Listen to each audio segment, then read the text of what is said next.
La primera independencia de la ocupación de los zares fue en el año 1918 y después de la Primera Guerra Mundial, y luego la segunda.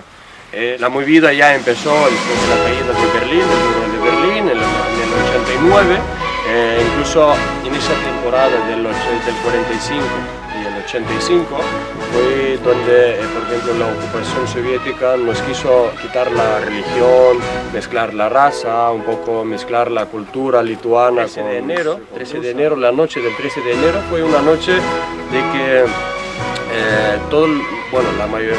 parte del pueblo, de los ciudadanos de Lituania, empezaron a llegar a defender el Parlamento, la estación de la radio y de la televisión.